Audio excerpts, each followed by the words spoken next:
Hi guys, welcome to another review. Yes, sir. Over the top. Menahem Golem. Meet me halfway. Across the motherfucking sea or sky or some shit. I love the great 80s soundtrack though, bro. Yeah, it's good. I bought it when I was trucking. Remember I told you I bought the soundtrack and I felt like it was I have like a couple of songs. I have a couple of songs and we listen to it in your Jeep sometimes. On Spotify, it's good. Yeah, fucking right, man. So yeah, this was one of his 80s films that flopped, but it's become a cult classic there, especially for the arm wrestling I love community. I love it still, man. It's great 80s cheese there. The story is pretty weak, but all the arm wrestling and so even that instrumental music during the arm wrestling, it gets you pumped. You want to listen to that like going to the gym, and kind of reminds me of the Hulk Hogan workout tape. Where he's playing bass? No, he had like a workout set once, and it came with like little blue dumbbells and. Oh shit! Yeah, that's real 80s. But this movie Stallone was, didn't really want to do. He kept turning it down, but they kept offering him more money. So the rumor is he got paid $12 million in like '87, and that's crazy. It's amazing. But I think in Rambo 3, the next one, he got something similar, but they gave him also a jet. He demanded a jet. But Rambo 3 is a lot more watchable than this. Well, it's a bigger, hit, and it was a bigger action film and all that. I love this movie up until the last 30 minutes. His son is so annoying. Bro. Yeah, okay, but the last 30 minutes is where all the arm wrestling action is. So no, that's but where it's just yes, of course, but it's just like his son. The son. Yeah, I know. You're allowed to make fun of the son, Mike, in the movie. No, I know Mike Hawk. Yeah, he plays David, eh? I mean, he plays David. His real name is David, eh? In real life, I think. But Mike. Yeah, he's Mike Hawk. So supposedly him and Stallone haven't seen each other in years. Well, who would want to see that fucking kid after that performance? No, the kid wasn't that bad. He's like, I love you, Dad. At the end, I love you, Dad. He's making me teary-eyed, Rod. He almost got killed by a car 20 seconds into the movie. I said, you hawk. Bro, he's getting kidnapped.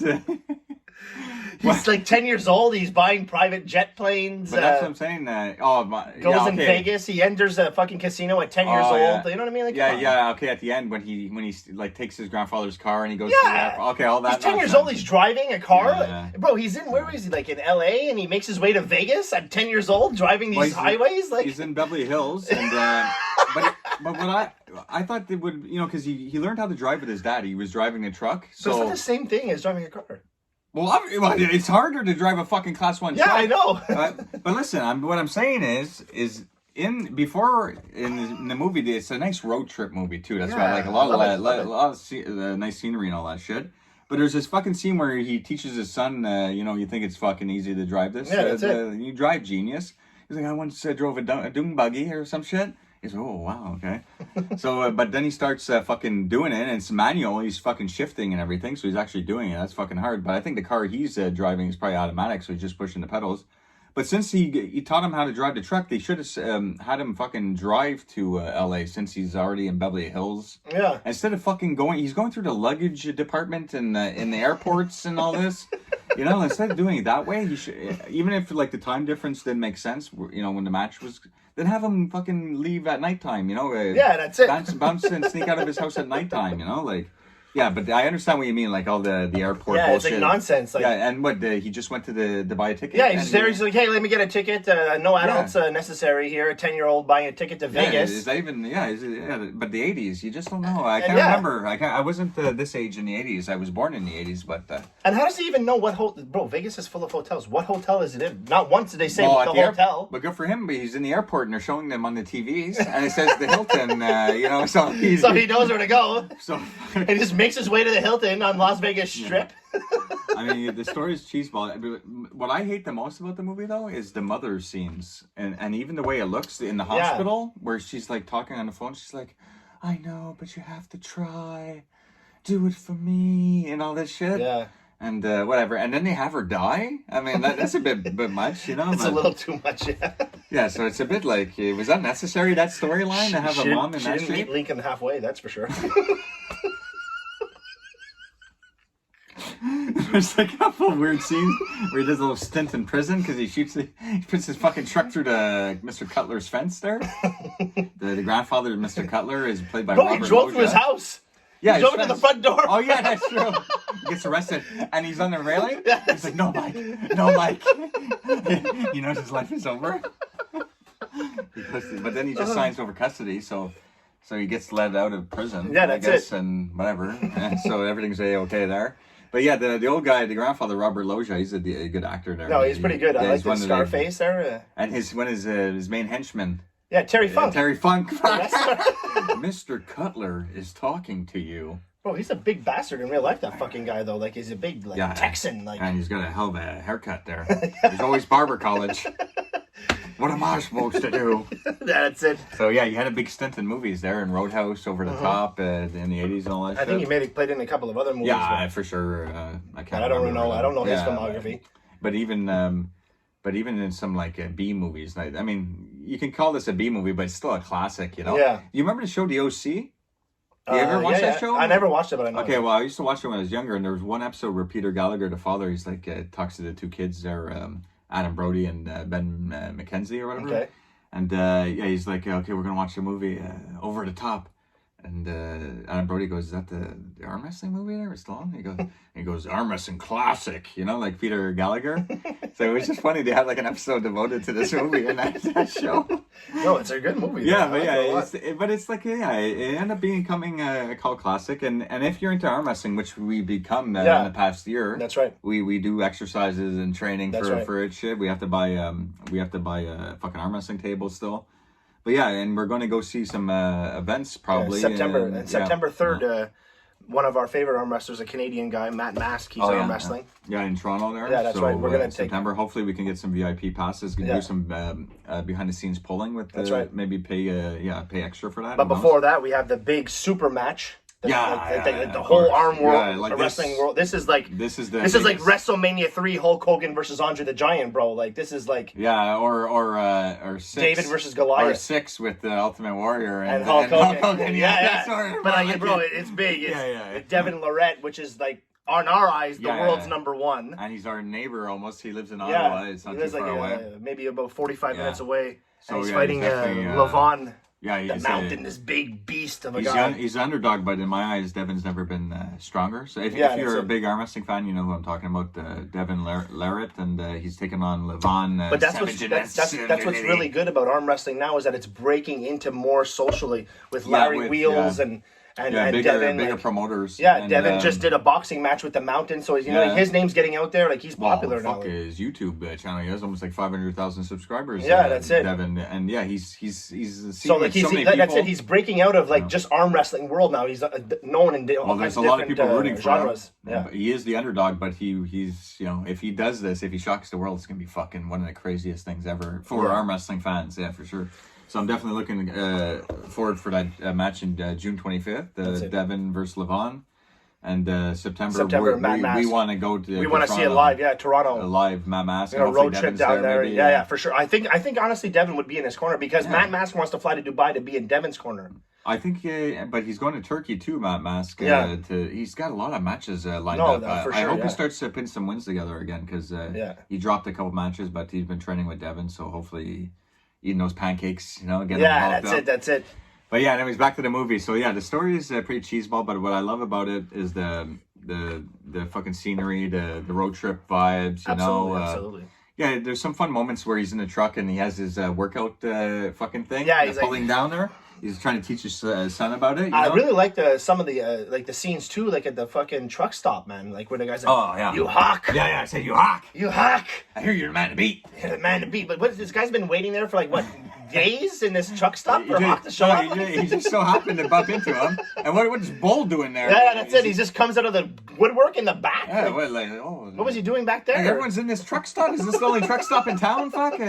But yeah, Bull, I don't even know if he's a trucker though, because at the end when he's arm wrestling and they're being interviewed, he has a security guard hat. Maybe that's what he does on the side. I don't know. So I don't know if they're implying he's a Las Vegas security guard that suits him, But what the fuck is he doing in the middle of this truck stop? No idea. He's just... So he has to be a trucker too, unless he's a trucker and he just wore that hat. It's a coincidence that Stallone even stopped there. He wanted to get a steak with his son. His son says he's going to die of cholesterol poisoning. Give me a tuna and rye. You're going to die of cholesterol poisoning, sir. Just give me two of that. That's it. Two tuna sandwiches. The smasher comes over there. Say you hot? No, he goes like this, bro. I love that scene though, where he's walking to the. Where he puts the switch.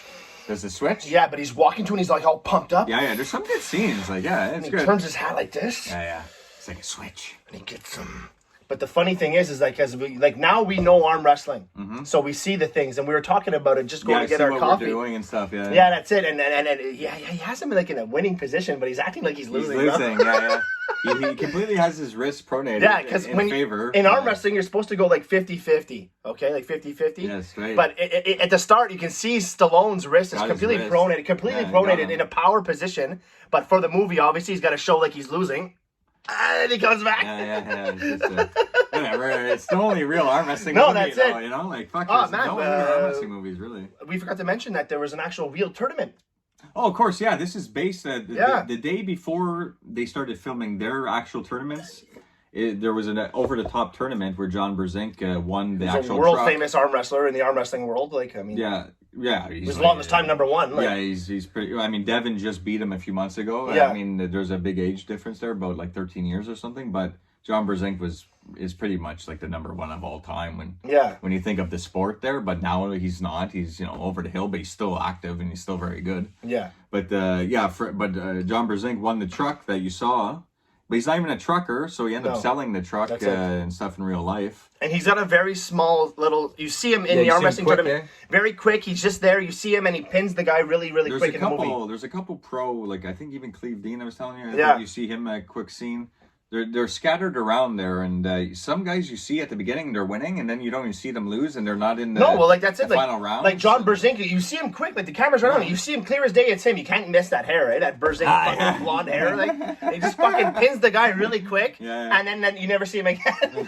So he wins and he fucks off. But so John Brzenk won the real tournament the day before, and the crowd came back to do the filming. So that was that real crowd there was actually there for the over-the-top real tournament the day before. That's right. They all love arm wrestling so much, they came back and supported the movie. So you got the real intense, real fans in the crowd too. That's it. And the crowd, really, they're close to the fucking center stage. You feel their presence. You see them constantly when they're doing the close-ups. Bro, because Stallone, he's aesthetically pleasing to look at. The guy, he's got a jacked body. Okay, yeah. No, but he is. Wait, you just say he's ripped. He's aesthetically pleasing, the guy.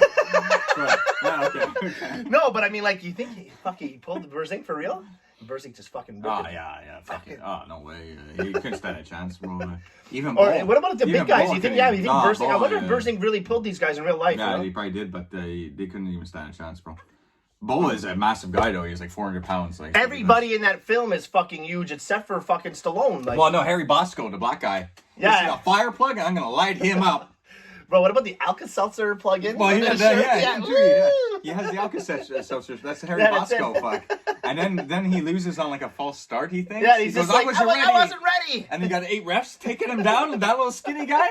You got fucking all these other crazy maniacs all buff. No, but then you got the guy that's drinking Valvoline.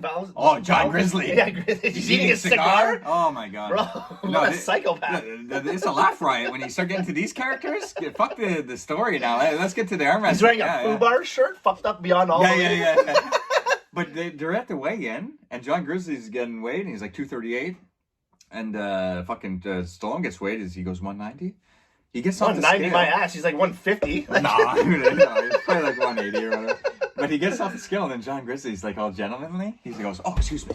Yeah, excuse me." And then goes in on his scale. I guess he thought he was off I think I'm 244 or some shit. But then you see, it's kind of funny. You see how he transforms at the table. He's drinking fucking gasoline. Yeah, that's it. Fucking motor oil, bro. And even Stallone's disgusted. He takes his hand. I really think he's drinking it in real life. It's really thick coming out. I got away. They don't know. No, but even Bull, bro. What's Stallone doing, pulling these guys in these weight categories? Well, I don't know. You know, he's 190. Bull's gotta be like 3-something. Easy. Arm wrestling's still underground, even though it's getting bigger. It's still underground, and you know, now there's these weight classes. super weight classes and all that. But I mean, at the time for the movie, they didn't really care about weight classes. They showed some women division too. Though. Yeah, that's pretty cool. I like that. But did he show the women champ? They just show women arm wrestling, and that's the end of that. Yeah, they didn't even give a finale for the women too. That's strange.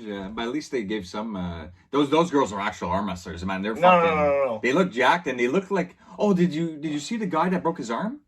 And he's like, ah! Yeah, that guy. And they put a towel over his arm.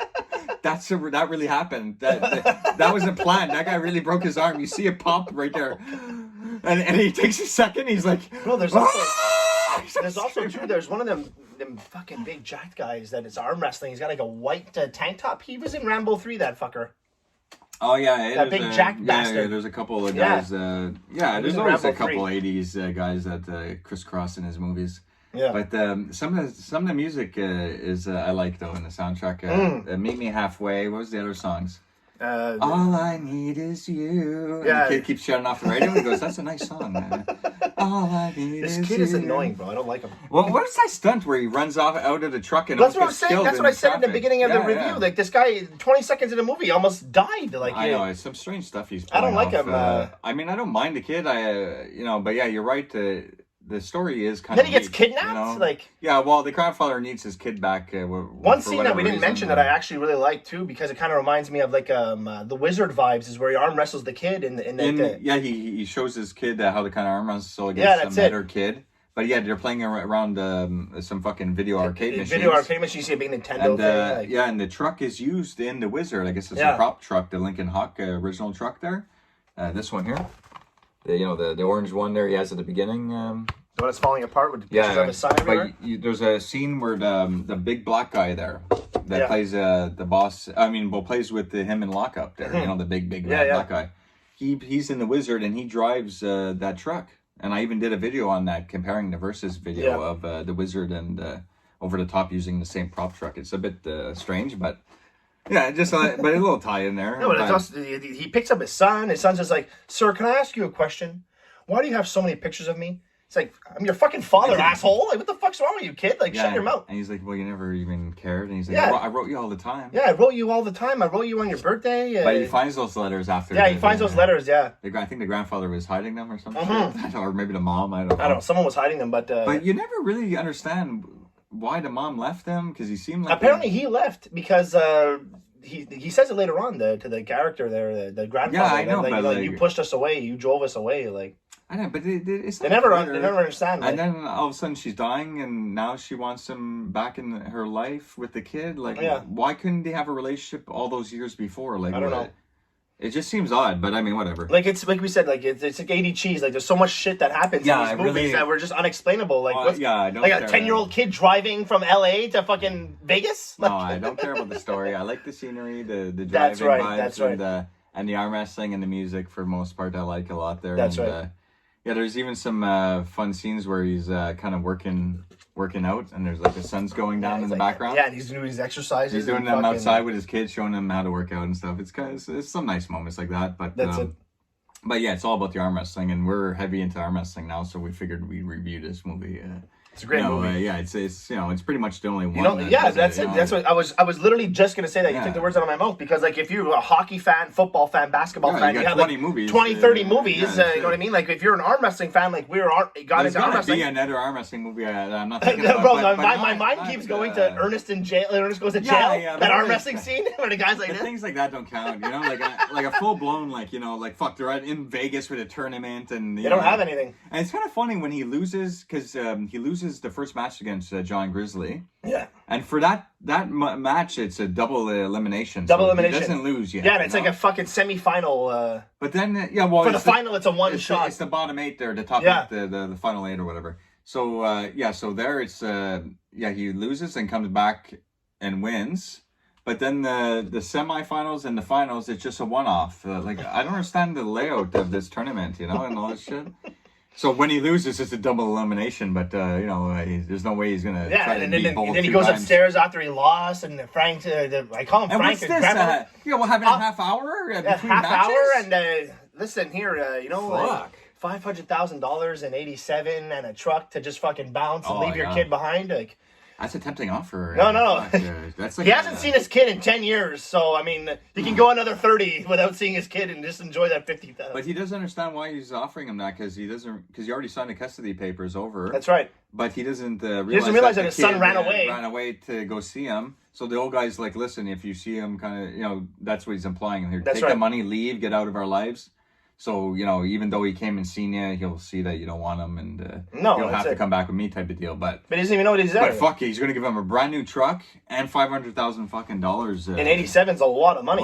It's over $1 million nowadays, and he could potentially still go on with the tournament and win the money and the truck again in the tournament and have all these riches but no family. But no son. I mean, hey, like I even said, he went 10 years without him anyway. So I mean, no, but this kid though, honestly, every time I watch this movie, I picture him playing in The Omen, like a variation of The Omen. He looks a little bit like Daigler. At that time, he would be like maybe like in part 2 when he's a little older, like. Well, they had part 2, but it was made in the earlier '80s. Like he wouldn't have been the right age. But he has that look as The Omen. If you got the right movie or whatever, but he's way too old now. I think he should have just been in some kind of high school movie where he gets bullied. I want to see him get punched in the face. Oh, come on. All I need is you. Yeah, I love you, Dad. It's just like, fuck, you've been treating me like shit this entire fucking movie. Now all of a sudden you love me? Like, fuck you. I'm accepting your grandfather's offer. You're going back to that boarding school. Yeah, that's it. He picks him up for that boarding school, too. Their military boarding school. Military school. Like, that's where your ass is going. You ain't going to fucking ride around with me in this brand new truck. I took your grandfather's $500,000 and got the fuck out. Yeah, he's planning on getting in the trucking business with his dad at the end, To get that's it. He wins the truck and all that. He beats Bull in the end. Spoiler there. Stallone wins, of course. No, it's funny. There are little interviews before. Look how big this guy is. Bro, they introduce Bull and he's just like, I'm going to break his arm. Oh, yeah. The good mention because I forgot about the interviews. Yeah, and then you see Stallone, he's just like, I turn my hat like this. Yeah. And it's a switch. I feel like a truck. Yeah, I feel like a truck, and something just goes on. I feel like a machine. Yeah, okay. In real life, you would never win against this guy. Harry Bosco is going to fire plug, and there's the big white guy there. I think actually is it Stallone that beats him? He has like a white. That's the guy you're telling me. Yeah, Rambo 3. Yeah, that's the guy you were mentioning. Yeah, he's arm wrestling him. I'm pretty sure he beats him out in the semifinals or some shit. But they actually interview him too. And I was expecting him to have this crazy accent.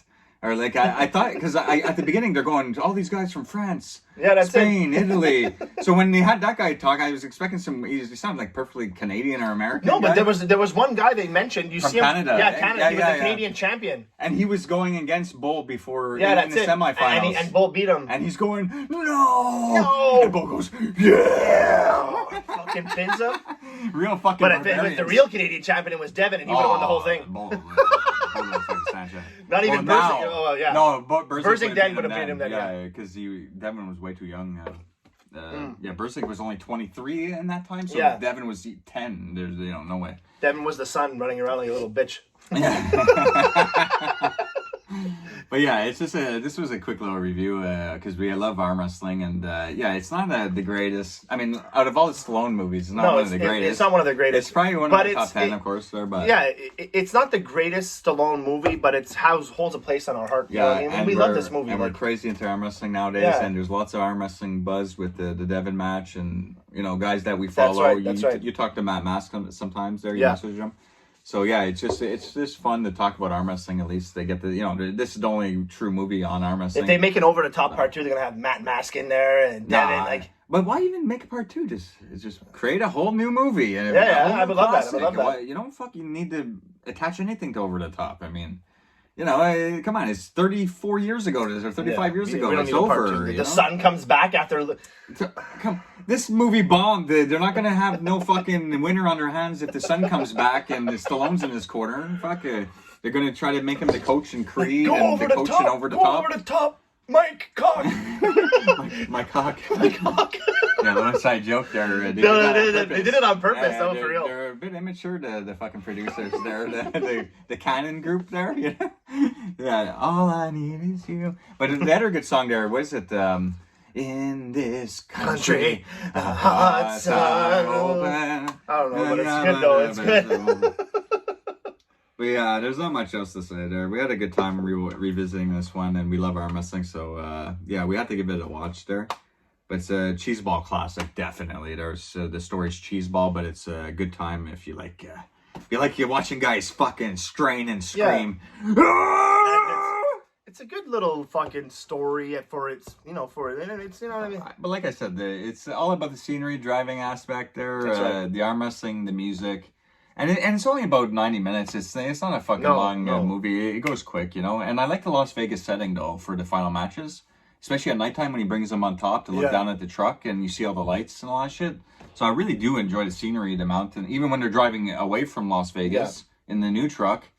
Beautiful mountains, no other cars on the road. You know, that's why I kind of wanted to get into trucking when I did, and I did that for a period of time there.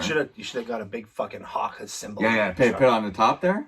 Well, I wasn't an owner operator. I was working for a company, so I mean, I'm gonna take it down there. I'm gonna start fucking with your good trucks. Buddy Hank there. Hank. Yeah. Anyways, guys, that's over the top. It was good. Thanks for watching, guys. Take care. Take care. Thanks for the support. Going up.